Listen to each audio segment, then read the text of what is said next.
I think one thing is very interesting. Disinformation, misinformation, fake news that are shared widely. They are also something that informs us about wishes, fears, images of enemies of the public.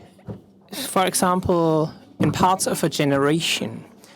I noticed it 2024 in April, where a teacher reached out to me and she had a problem. So she goes to school in the morning and the youths, they are really upset, especially the girls. And it was about this. Maybe some of you already know it. It's famous fake news on TikTok. The National Rape Day hoax. It exists since 2021. And the story is, on the 24th of April, it would be allowed to rape girls or women and not be punished. And last year it was a big topic after the Senate in Berlin addressed it in a big way, and it was a huge topic. And a school class in Vienna, girls were scared, and one of the students told me she noticed that on the 24th of April that the guys are allowed to do anything to the girls, whatever they want. And this narrative has two cores. First, obviously, the media competency could be strengthened because it's obviously wrong. You can easily Google it, 24th of April rape fact check. And immediately I have the truth. And many teenagers didn't do that, but were still scared. But there's a second point as well, and I only realized it when talking to the girls. It also says something that those stories are shared by teenagers, that they share it with their girlfriends because it's a feeling of insecurity. If young girls suddenly are scared of sexualized violence in the public space, and it just works because of those fears. And the fake news of a generation that are shared within a generation, that shows what a generation thinks in a way. And if I want to teach those people, I should address those fears. And 50-year-old men will not be scared of this. There are different fakes. I'll give an example, someone know it. There are fake news that go in the direction that you have to be afraid that cash money will be banned. Well, or this direction. Someone posted on Facebook, complete control from fall 2025. The story is that if you want to withdraw cash, you have to name a reason. Of course, it's ridiculous. But we have to say, comparing generation, well, teenagers, they are trapped on TikTok, but the older people on Facebook, but it's not that simple. So Heinz on Facebook posted this, but this story comes from TikTok as well. So TikTok is not as young as it was anymore. Or I would say on TikTok there's also communities surrounding anger topics. No more cash, COVID, migration, those topics are strong there. And usually it's older people saying these things. And we already see, we still see this is a fake. No, media competency is not available, obviously. And the account is called Tick News. And if you click on it, the account describes itself as a version of The Onion. So it's satire. But many people obviously didn't notice it. They commented as if it was real. And we see that different generations have trouble that people fall for fakes, and fakes that would be easily disproven, but nobody looks for proof. and evidence. And I think it's also interesting to analyze this. I like to go to schools, and it's not the big political fakes, but students, they have these small stories and those hoaxes. For example, health questions, health fakes. Or a story that I often see online, I'll show it quickly. So comparing the generations again, and now this, that I find online a lot around teenagers. They're scared from the abyss, from the about the downfall, and it's well drawn. And it shows if a nuclear bomb would fall on Berlin, obviously it's not a good thing, but it's wrong. There is official calculations about the biggest bombs there are, and this is not real, experts say. So there's fact checks to this. So this interest in apocalypses and war, it is there. This is a classical one. Ukrainian immigrants, they get pensions, and our pensioners, they are badly off, and this is envy, of course, and won't work as well with teenagers, but it's based in problems, and many might know it.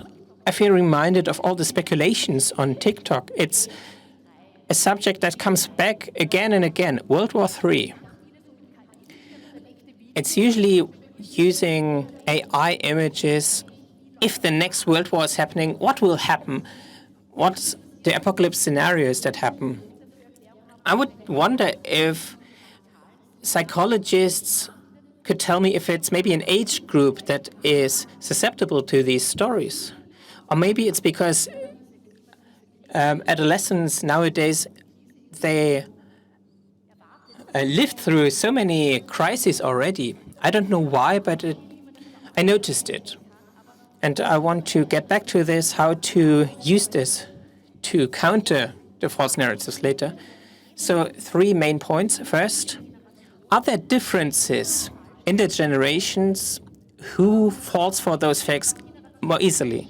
But also, what are cliches? What are stories about generations? Because usually it's make it too easy if you just say, well, typical Gen Z. Because within the cohorts, there is huge differences as well. And thirdly, if I know all this, how can I then go to the age-appropriate information? So who falls for fakes most easily?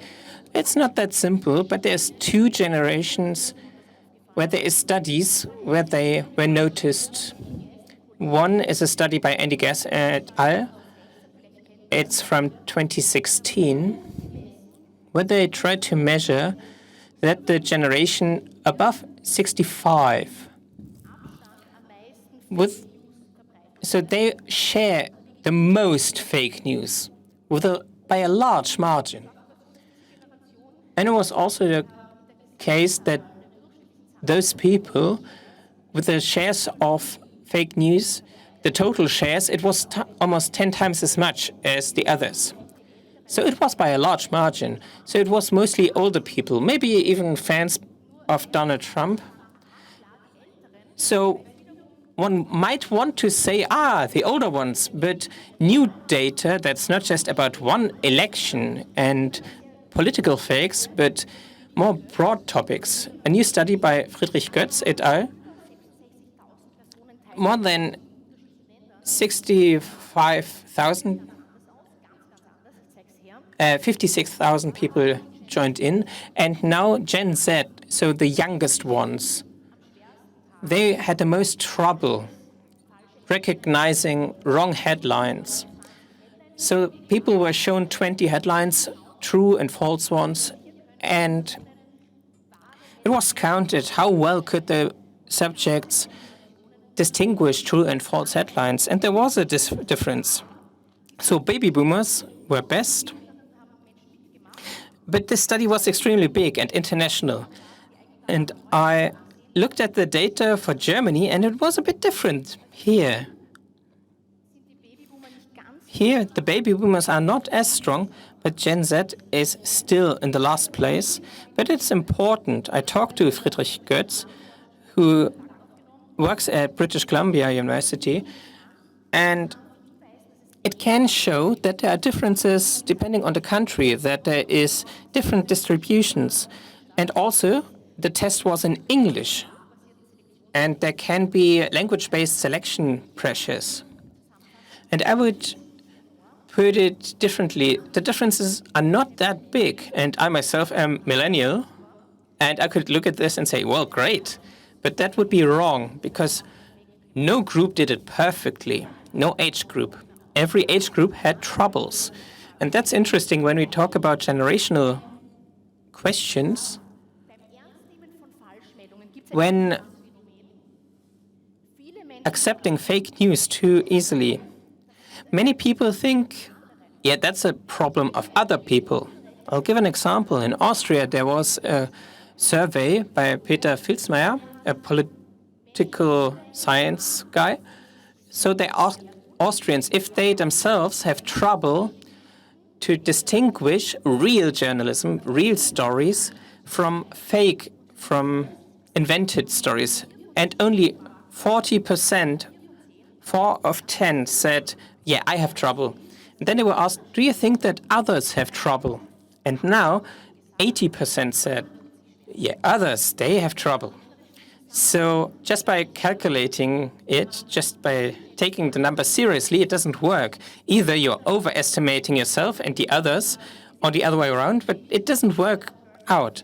So there's a name for that, third-person effect. You believe that media effects, they're just affecting other people. It can be shown with this meme. So the generations just point at each other.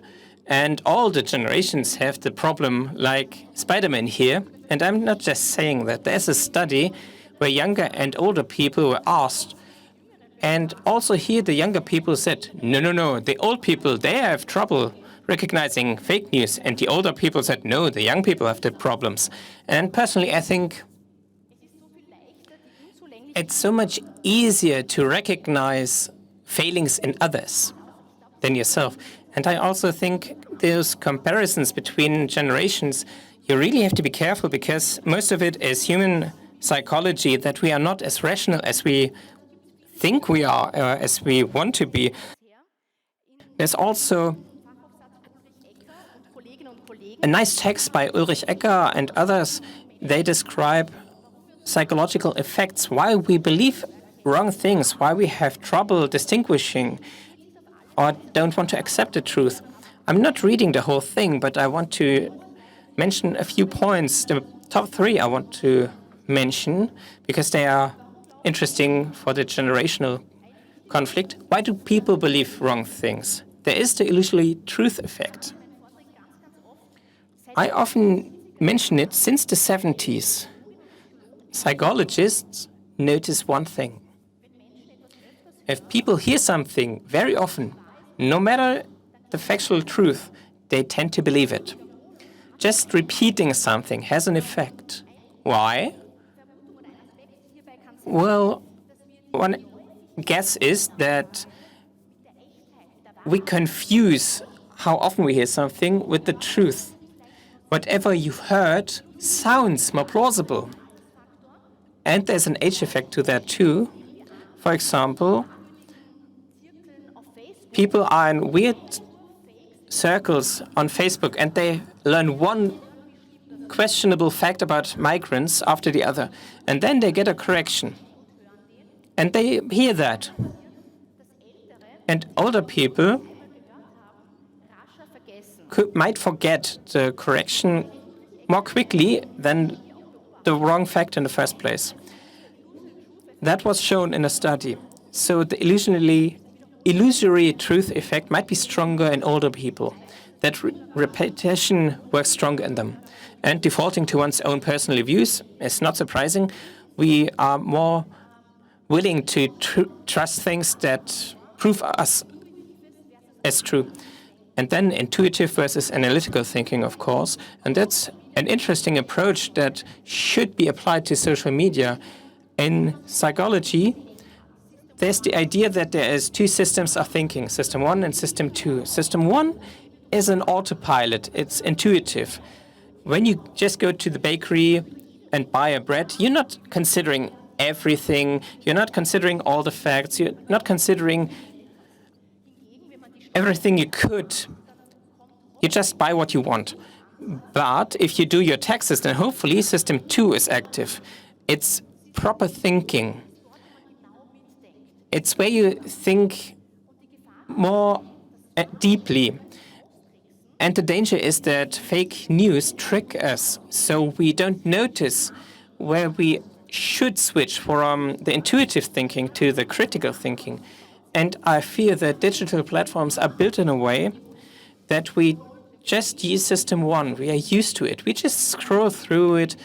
And yeah, I just notice everything. And I never think, is it actually true?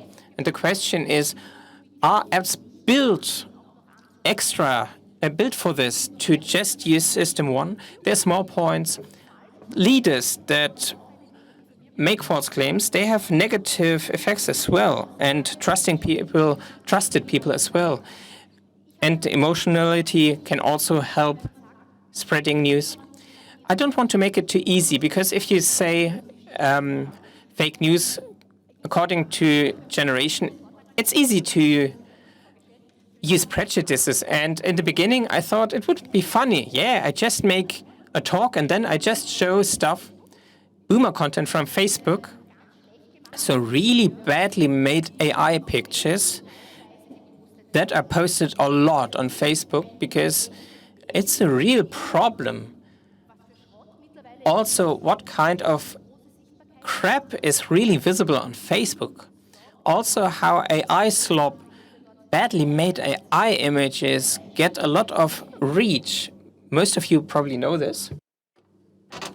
May I ask, who has seen something like this? I'm not sure if you're on Facebook, but we had this in the Facebook feed. Who has had that in the Facebook feed? Facebook was full of these pictures. So maybe Facebook thinks I'm a boomer, yeah? The question is, this is content that's plopping up on Facebook a lot. Here I can see a guy making this wooden horse. My dad is a carpenter and he created this. And no one seems to value his hard work. It's a AI fake image. And yeah, he has done such a nice things and no one thinks it's worth it. And a different example, also drawing on tears. This young man made this German Shepherd with stones. Yeah, he's quite talented. He put all his effort into creating this beautiful sculpture, but no one cares. And the people, some people post, okay, oh, that's so good that what you made, don't let it discourage you. Or this one, third example. For AI tear-mongering. This poor woman is having her 50th birthday. Today is my 50th birthday without a man, without kids. I made this cake with my tears. And it's like that people posting comments like happy birthday or you don't need a man to be happy. And I'm reading these posts and I'm thinking like, on one hand, it's fascinating how much people believe, but also kind of cute to make her at least a little less sad. And there's people who see that and they're like, okay, this is such a crap, and I don't understand how people can fall for this. The cliche is that boomers, so older people fall for this. And I guess there's many old people who can see that this is fake, but let's stick to the question, are AI fakes a problem for older people? And to be honest, we don't really know that. There's some research on it, but it's not really big or strongly publicized. But I tell you about two I found. Neil Develas-Cass and colleagues, they asked 190 people or tested 190 people whether they believe AI fakes, and older people thought images were AI fakes that haven't been fakes. There's a different study from Sweden where 100 people were tested, where there's a difference. It's more the older people, but more important, there's more research going to image manipulation. It's a pretty well-documented study from Florence Nightingale. It's not about the image manipulation itself. So there's a man standing on the street, and some smaller things are put into the image. For example, I'm really bad in identifying fakes, but in this study and in these works from Nightingale and colleagues, it shows that older people have a hard time finding out compared to middle-aged or young people. That could be the reason that people can't see properly anymore, and it's the quality of seeing is sinking, and manipulation could be more easy in that case. I really have to go pretty quickly when it comes to the generational question, the platform question. It's not only about how a generation of people is working on this, but also the platform. So let's look at typical TikTok content, fake news. Typical TikTok, there's like a health guru, and he's sitting there and is asked by this other guy, and he's asking, sun produces skin cancer, and he's like, my first thought on this thesis, sun doesn't make it because no animal uses sunscreen. Every second of this video spent is time lost, and there's something. But what do we have here? These two sentences, these 2 or 3 sentences. I needed few seconds, and it's a really strong thesis. Is it just a thesis? No. Animals are not using sunscreen. And I only need a few seconds when I'm completely in it. Fake news are extremely emotional. They don't need a lot of time. And especially TikTok is a platform that has a different logic to it. There's generations of platforms. So if you have an old platform like Facebook and a young platform, TikTok, and what's different in these platforms? Facebook has direct, it values direct feedback. The algorithm values interactions like likes and shares, and it means I'm pushing a button. And TikTok forced some major change. Many people know that. Only the time spent is important. The seconds, how much time I spent on videos, that's implicit feedback. And I fear that some valueless content and problematic and extremist content might have an impact on this. So if I have a strong thesis, sun doesn't produce skin cancer, so people might look at it. If I produce a video, for example, it's important to use sunscreen. No one is going to watch this, but this is like a strong thesis. So if I have 15 seconds on a video on TikTok just because I'm irritated, that's a signal that's interesting for people.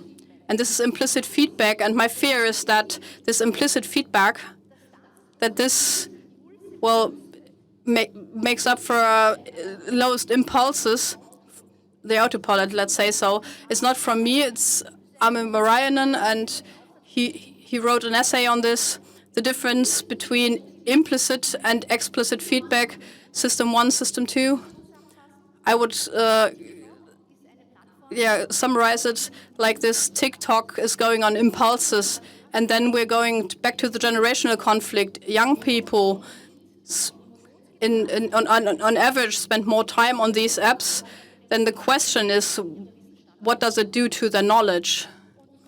And I come to the end, and what can we learn from this? That regulation of these platforms is important, but for regular life, I think it's most important to have tips for our own environment. How can we react? And at first I'm going to schools a lot, and something I learned was finding topics that are close to the young people, because young people are the most difficult audience we have. They're not as interested like older people who come to Republica, so I really have to fight. And we need a topic they are confronted with themselves, and that makes them listen to me. I use topics and what works for which age group that helps me to be close to that group. It might sound logical, but that doesn't always happen. Sometimes we bring the stories we like ourselves. It's topics that are close to the people, that makes them interact and to reflect why do people fall for this. Let's take the sunscreen example. Young people fall for these health fakes because they are interested in these health topics. And you can talk to young people. Why do people believe this? It's all speculation, but maybe because people don't put cream on them favorably, and they want to have a dark skin, and something is a confirmation bias. I don't want that, so I just listen to people who tell me I don't have to put sunscreen on. And it's more like, okay, finally someone's saying this. No matter what age group you choose, this, being lured into something. This is the most important competence. You have to. You can Google something. You can reverse search on images. This only happens after the moments I'm being lured into something, and all age groups, they have to reflect on this. What do I think about? But this helps on topics where they have emotions. But there's also specific things for certain age groups. 2 tips for younger and older people. For older people, it's obvious. I have this image thing. There's indicators that these things are only seen by older people on a worse basis. You have to train that. For example, in many cities and libraries, for example, they have apps for seniors. And what kind of tools do you have, and what tools can you use to see if an image is fake or real? A few years ago, I would have said, like, well, you have to put some mistrust into pictures. I don't say that anymore because it could get too big, the mistrust. When the rise of AI pictures adds a new problem, that people think, okay, this might be AI generated. I give you an example. Last year, there were big demonstrations about right-wing extremism, and they said it's not too big, so one photographer took a picture of a real big mass of people, and someone said, okay, this is AI generated. It hasn't been AI generated, but it means it's important to just say, okay, all pictures are fake, but you have to give people the competence to look at it more closely. And with the Cologne example, there's many different pictures of photographers on different aspects and different areas, and this proves it might be wrong. And the last thing, it belongs to this. It's not just about mistrust, it's also about skepticism. Skepticism is something I want to talk about in young people. Young people is anecdotal, but some maybe you've seen that as well. Young people have like some kind of cynicism. You can't believe anything. Or for example, this is from a study in Norway where a person between 13 and 18 says, it's hard to engage with news. I am passive because I don't know what to trust and who to trust.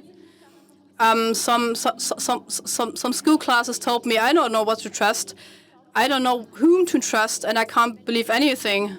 That's some kind of cynical, because I mistrust everything. And if I mistrust everything, I don't listen where it's being serious, where facts are happening and where they come into sight.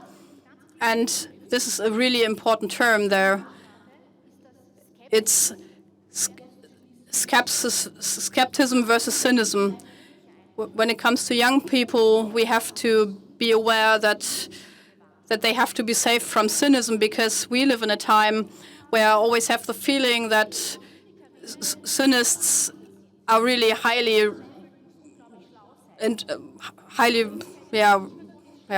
not only the people who are cynic are intelligent, but the person, what's more right? Like, how can we get close to this? This is the final message I have for you. This differentiation between this, we have to transfer that, but because truth is not always available and seeable, but it's important that even the younger generations have that knowledge and take it with them.